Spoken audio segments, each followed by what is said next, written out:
Hai sahabat Red Sarla, asiknya bisnis, siapa yang mulai duluan, tidak menentukan siapa yang tiba pertama di tujuan. Masuk belakangan, tapi kalau lebih tahu jalan, bisa malah tiba lebih duluan. Terjun ke bisnis tapi tanpa ilmu akan seperti masuk ke labirin, membuat orang di dalamnya berputar di sana-sana saja. Jalan sudah jauh, kembali ke titik yang sama, tidak tahu jalan. Banyak yang seperti ini bertahun-tahun menjalani bisnis tapi tidak tumbuh. Segitu-gitu saja ukurannya, seperti jalan di tempat. Dulu cuma segitu, sekarang masih sama segitu juga. Kisah yang sama untuk mereka yang masuk ke dalam industri hanya modal mengiring orang di depan. Orang di depan salah arah, yang di belakang jadi ikutan salah pula. Coba kalau punya pengetahuan, pasti akan beda cerita. Walau semua ke kiri, Anda berani ambil ke kanan tanpa ragu.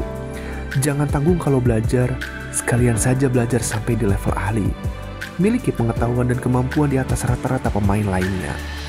Menjadi ahli tidak hanya memberikan kebebasan memutuskan arah, tetapi juga menjadi keuntungan dan keunggulan ketika mesti menghadapi pebisnis lain di industri yang sama. Anda jadi mampu melakukan hal-hal yang sulit ditiru oleh orang yang biasa. Produk selalu punya sesuatu yang tidak dimiliki pesaing. Anda bahkan tidak takut dengan persaingan. Derajat keahlian tak sama soalnya. Kebanyakan pelaku bisnis tidak mencapai tahap ahli, melainkan hanya mencapai tahap biasa saja. Yang seperti ini biasanya yang masuk ke dalam labirin tadi. Bagi yang ahli, enggak serem lah lawan yang beginian. Itu sangat mudah. Orang-orang di level biasa ini berbisnis seperti orang awam pada umumnya. Apa yang orang lain lakukan, mereka lakukan juga. Sama persis bahkan. Tanpa sadar mereka menempatkan diri dalam persaingan yang sangat keras. Tidak ada pembeda soalnya. Kalau semua sama dan seragam, bagaimana pembeli bisa memutuskan secara mudah mesti memilih yang mana? Dan saat pembeli bingung, sekalian saja nggak beli. Ribet mikirnya. Bisnis orang-orang biasa ini sulit tumbuh.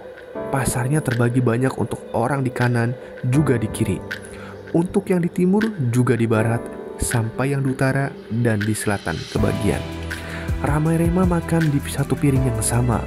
Setiap orang jatahnya jadi sedikit. Susah gemuk makannya. Daripada lama di pasar tidak jadi apa-apa, jadilah ahli. Tidak harus jadi orang terpilih untuk jadi ahli. Cukup jadi orang yang lebih mau untuk berusaha, lebih mau belajar, lebih mau action juga. Harus lebih maunya kalau mau lebih hasilnya.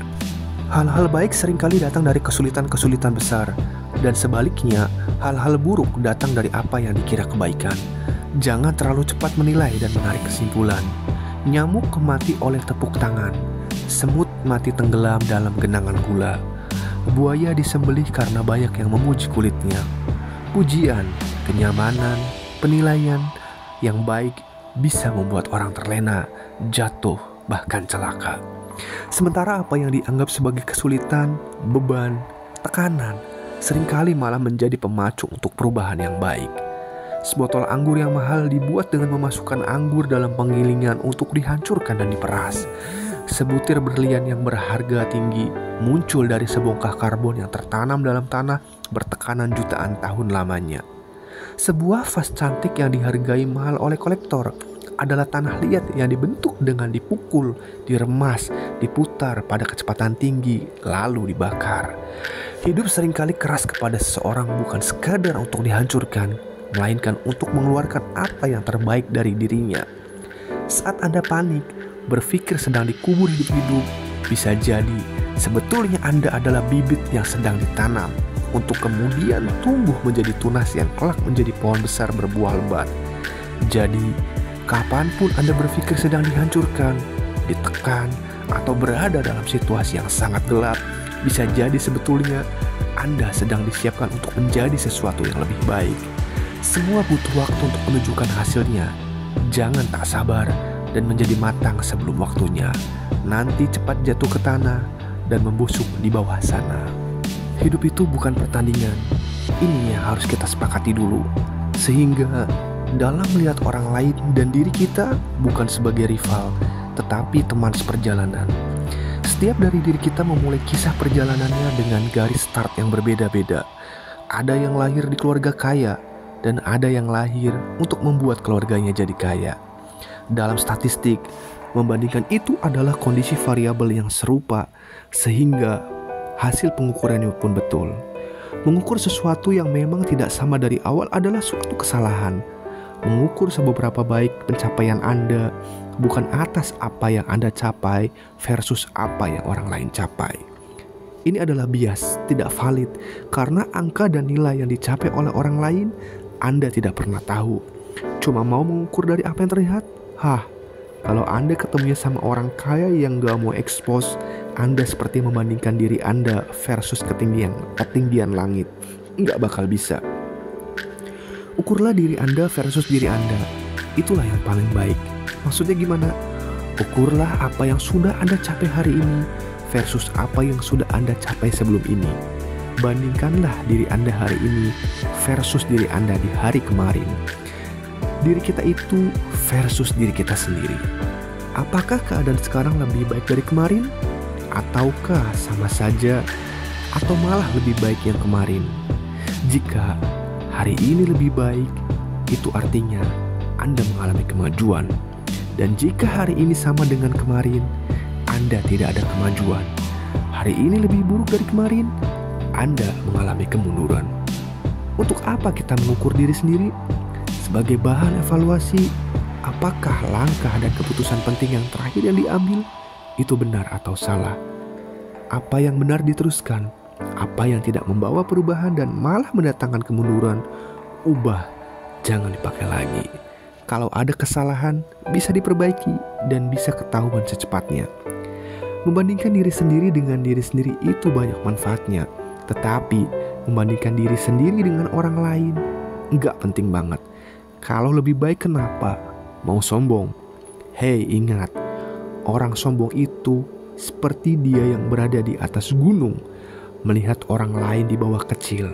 Tetapi dia lupa orang lain pun melihat dia kecil.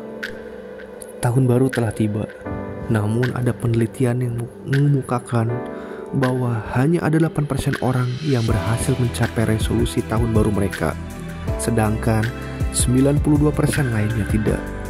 8% bukan angka yang tinggi, malah sangat rendah sekali. Apa yang terjadi hingga hanya sedikit sekali yang mampu mencapai apa yang mereka inginkan? Dalam penelitian yang lebih lanjut, baik yang berhasil ataupun gagal mencapai sasaran, memiliki ciri yang sama dalam sikap dan perilaku. Sikap-sikap dan perilaku inilah yang ternyata sangat mempengaruhi kelak si A jadi siapa, si B jadi apa. Kelompok 8% punya sikap dan perilaku serupa. Begitu juga kelompok 92% juga sama. Para manusia 8% ini memiliki ciri. Yang pertama adalah fokus pada sasaran yang jelas. Yang kedua, menganggap penting sasaran. Yang ketiga, tidak berhenti sebelum tercapai. Yang keempat, siap bekerja lebih keras. Dan yang terakhir, tidak mengubah-ubah sasaran. Sementara yang mereka 92% memiliki kosakata yang sejenis yang sering mereka kemukakan untuk menghindar dari aktivitas yang seharusnya mereka lakukan agar sasaran bisa tercapai. Kosakata itu diantaranya, saya sibuk, saya tidak sempat, saya ada pekerjaan lain, nantilah, itu tidak penting. Nah, kaum 92% ini selalu berpikir besok masih ada kesempatan untuk mengerjakan sesuatu yang ditunda. Hari ini ada hal menarik lain yang lebih asik untuk dikerjakan terlebih dahulu. Masalahnya, penundaan ini menjadi kebiasaan dan membentuk mental. Pada akhirnya mentalnya selalu berkata, bila bisa besok, kenapa harus hari ini? Menunda membuat pencapaian makin jauh dari sasaran. Di dunia ini tidak ada yang betul-betul sibuk hingga tak ada waktu untuk mengerjakan hal lainnya. Ini hanya soal sesuatu yang ditinggalkan, itu ada di urutan berapa dalam prioritas hidupnya.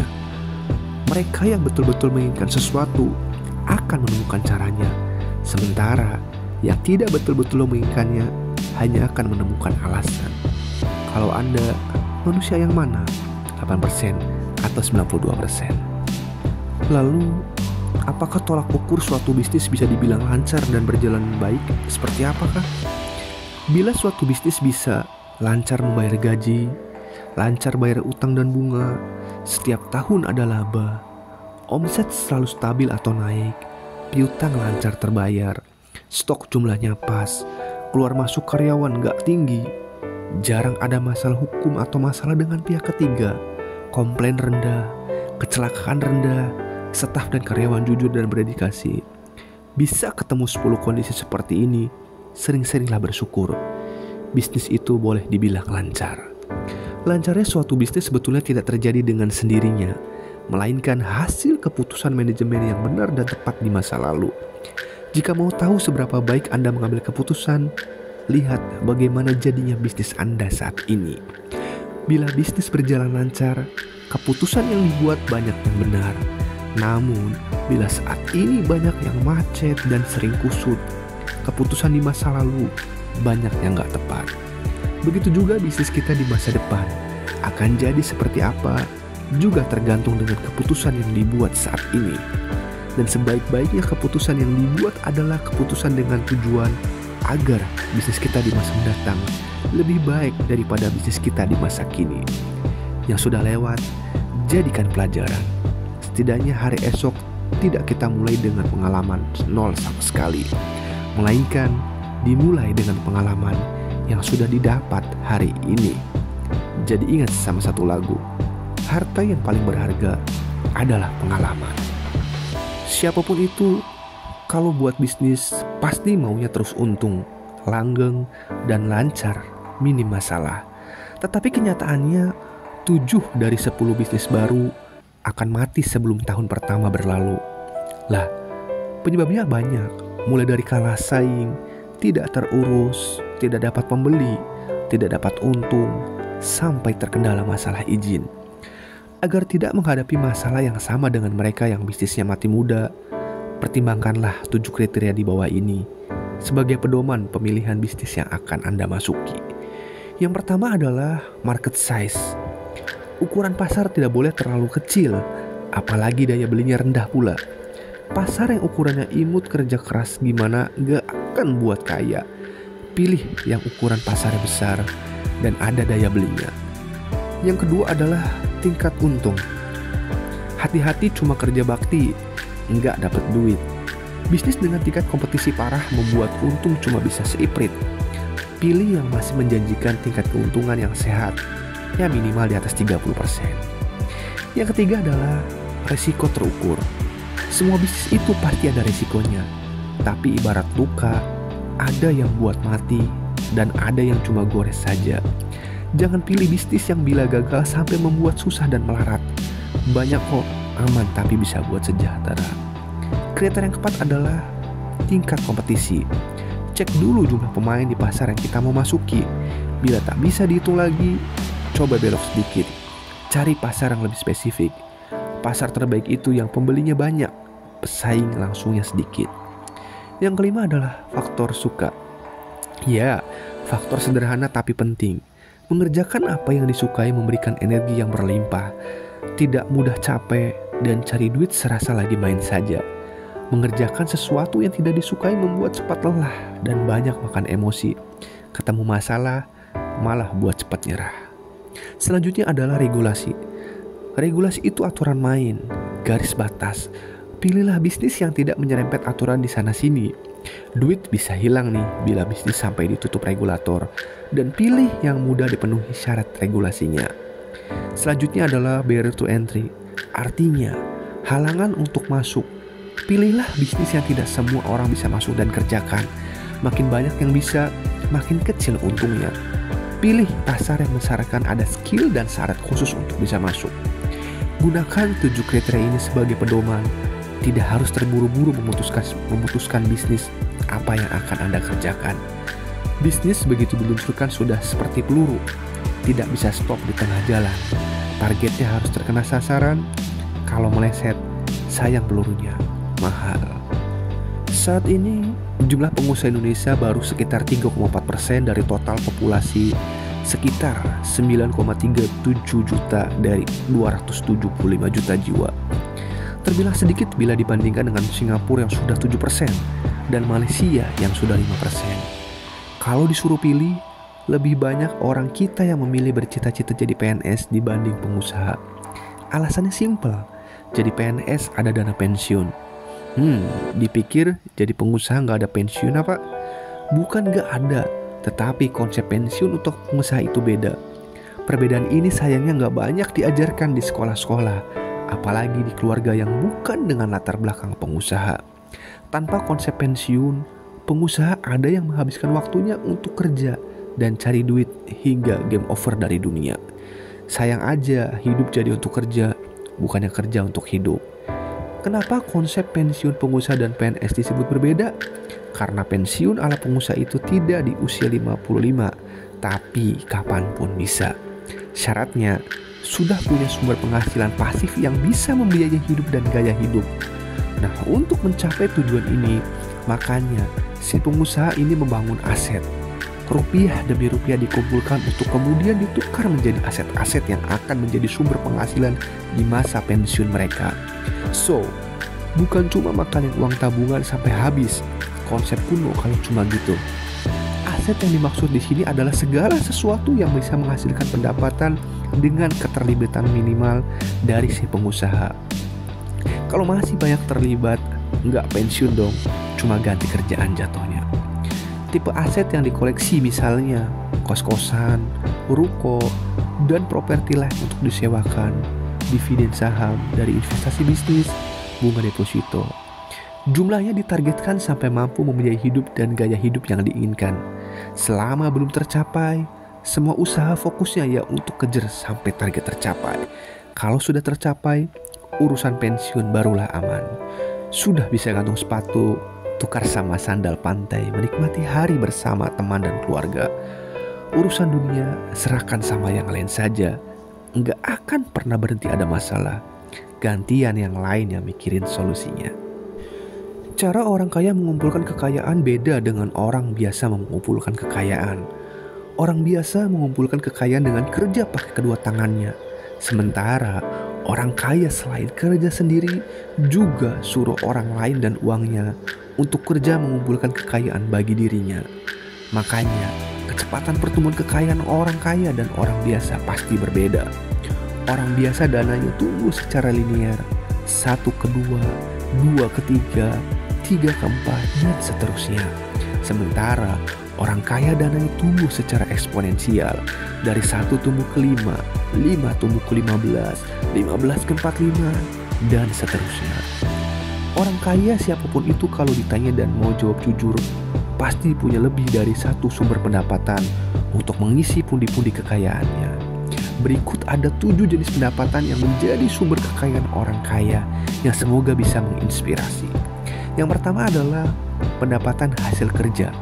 Semua pendapatan yang didapat dari hasil meluangkan waktu dan tenaga mengerjakan sesuatu, termasuk dengan menjadi karyawan di perusahaannya sendiri.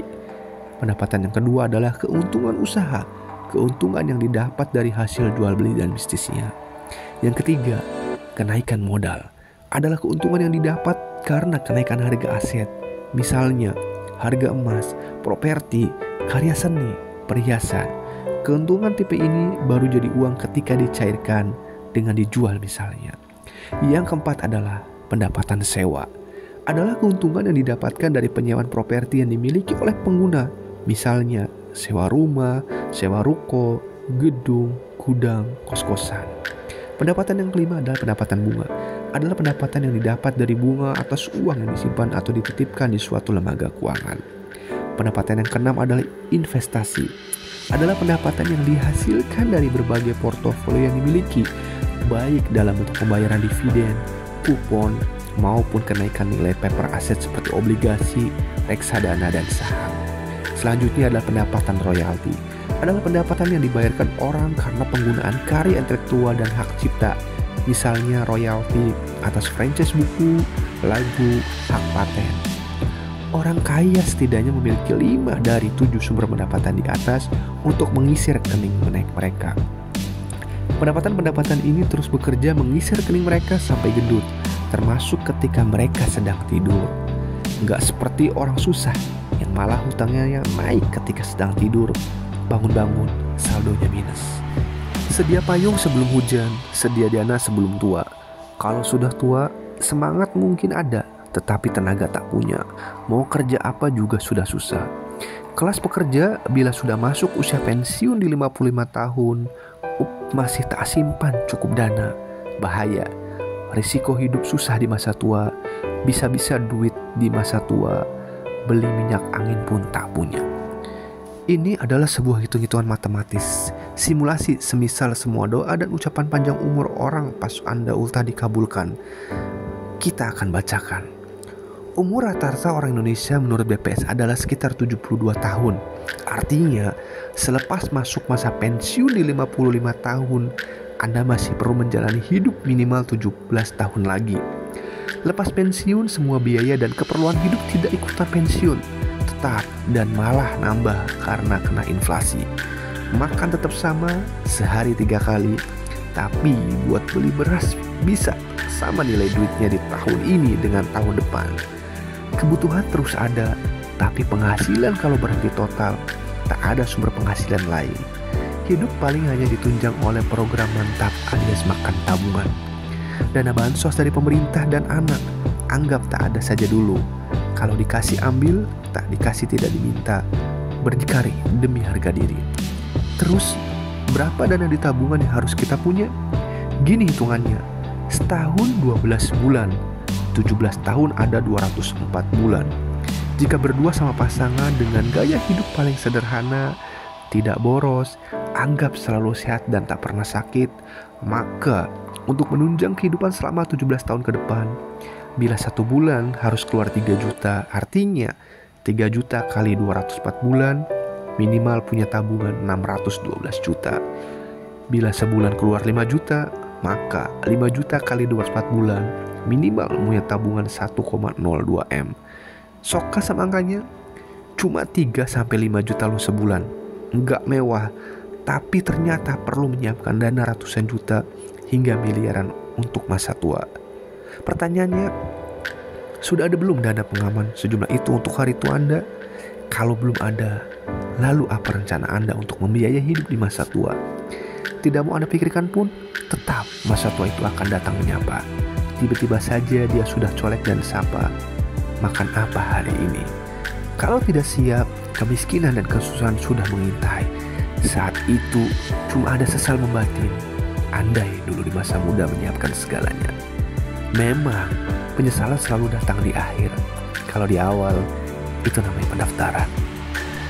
Mengalami kegagalan, jatuh, dan bangkrut adalah sebuah keadaan yang menjadi resiko bagi para pengusaha yang telah menjadi miliarder. Mereka tahu benar bahwa tanpa adanya kegagalan, tidak ada kesuksesan yang akan mereka capai. Setiap orang tentu pernah mengalami kegagalan karena kegagalan adalah sebuah proses dari kehidupan yang memberikan pelajaran untuk menjadi lebih baik. Bagi mereka yang menyadari hal ini dan mampu memandang dari perspektif yang positif, mereka mampu kembali bangkit, kembali termotivasi dan kembali ke jalur mereka untuk belajar dari kesalahan mereka serta mengarahkan diri pada keberhasilan yang ingin mereka capai. Oleh sebab itu, setiap orang perlu menghadapi kegagalan. Kegagalan adalah pengalaman yang diperlukan jika Anda ingin akhirnya berhasil. Itu mungkin tampak seperti pernyataan tidak logis karena kegagalan dan keberhasilan umumnya dianggap bertentangan sepenuhnya. Namun, pengalaman kegagalan baik mencerahkan dan memotivasi selama Anda melihatnya dengan perspektif yang benar, belajar dari kesalahan Anda, dan bekerja lebih keras untuk mencapai tujuan Anda. Keduanya merupakan unsur penting dalam menemukan kesuksesan. Mengembalikan semangat diri tentu perlu beberapa hal yang membuat Anda kembali dari keterpurukan dan mulai bangkit.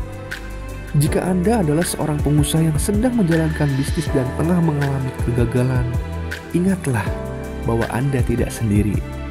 Anda tidak mengalaminya sendiri karena ada banyak orang di luar sana yang juga sedang mengalami kegagalan dan tengah berjuang untuk bangkit kembali. Bahkan ada di antara mereka yang mampu keluar dari badai tersebut dan mencapai kesuksesan mereka. Seperti apakah pengalaman orang-orang sukses dunia ketika mereka dalam kondisi keterpurukan? Di sini yang pertama kita adalah harus tahu bahwa kegagalan itu adalah bagian dari kesuksesan. Dan kita tahu bahwa untuk bisa kita melewati kegagalan, kita harus menghadapinya dengan hal yang positif. Ingatlah bahwa Anda punya potensi yang luar biasa dan Anda mampu meraih kesuksesan, mungkin dengan cara atau jalan yang lain yang belum Anda temukan saat ini. Kegagalan harus menjadi guru kita. Kegagalan adalah keterlambatan, bukan kekalahan. Ini adalah jalan memutar sementara, bukan jalan buntu. Kegagalan adalah sesuatu yang bisa kita hindari hanya dengan tidak berkata apa-apa, tidak melakukan apa-apa, dan tidak menjadi apa-apa. Satu-satunya kesalahan yang nyata adalah kesalahan yang tidak kita pelajari. Proses menyesuaikan diri dan beradaptasi mampu mengubah kegagalan menjadi keberhasilan. Ketika Anda berpikir bahwa ide Anda akan berhasil, namun mengalami kebuntuan, mungkin Anda perlu membuat sebuah revisi atau pengulangan revisi hingga akhirnya Anda mendapat sebuah pencerahan. Tak perlu ragu dan patah semangat ketika usaha investasi Anda sedang mengalami penurunan dan kegagalan. Selalu ada jalan keluar dalam setiap masalah. Demikian juga dalam bisnis. Pelajari dengan sesama apa yang menjadi kesalahan dan perbaiki agar menjadi lebih baik. Pemenang tidak takut kalah, tapi pecundanglah yang takut kalah. Kegagalan adalah bagian dari proses kesuksesan. Orang yang menghindari kegagalan juga menghindari kesuksesan. Ini bukan seberapa jauh Anda jatuh, tetapi seberapa tinggi Anda memantul yang diperhitungkan. Jika Anda tidak siap untuk salah, Anda tidak akan pernah mendapatkan sesuatu yang orisinal. Tidak ada manusia yang menjadi menarik jika tidak mengalami kegagalan. Semakin Anda gagal, pulih dan membaik, semakin baik Anda sebagai pribadi. Pernah bertemu seorang yang selalu memiliki segalanya dengan berhasil tanpa perjuangan? Tidak ada orang yang demikian. Milikilah keyakinan bahwa keberhasilan Anda sedang mengalami proses pemurnian dan pengujian melalui setiap kegagalan yang sedang Anda alami. Mereka yang mampu tetap berdiri dan menantang diri untuk tetap berjalan menempuh kesuksesan akan menuai hasil pada akhirnya. Tetaplah berpikir positif dan selalu optimis. Sekali lagi, gagal dalam berbisnis bukanlah sesuatu hal yang buruk dan harus diratapi terus-menerus. Justru kegagalan bisa membawa dampak yang positif ketika Anda mampu menyikapinya dengan cara yang positif juga. Anggaplah kegagalan yang terjadi sebagai sebuah kesempatan untuk dapat memperbaiki kesalahan yang dilakukan selama menjalankan bisnis, termasuk kesalahan dalam mengambil keputusan atau menentukan strategi selama ini. Ini saatnya untuk mulai menata lembaran yang baru dengan lebih optimis. Pastikan agar jangan sampai mengulang kesalahan yang sama. Anda juga bisa belajar dari kesalahan atau kegagalan yang telah dialaminya oleh para pengusaha sukses lainnya. Lalu ambil hikmahnya untuk memotivasi diri sendiri, bangkit kembali dari keterpurukan bisnis. Tetaplah semangat, tetaplah maju, tetaplah berjuang, dan tetaplah berdoa. Karena semua ini sudah ada ceritanya. Tinggal kita yang menjalankan dan tinggal kita yang berpikir positif. Itu saja yang dapat saya sampaikan. Semoga bisa memotivasi kalian yang mendengarkan. Kurang lebihnya saya mohon maaf. Bila taufiq wal hidayah. Wassalamualaikum warahmatullahi wabarakatuh. Semoga bahagia selalu menghampiri Anda.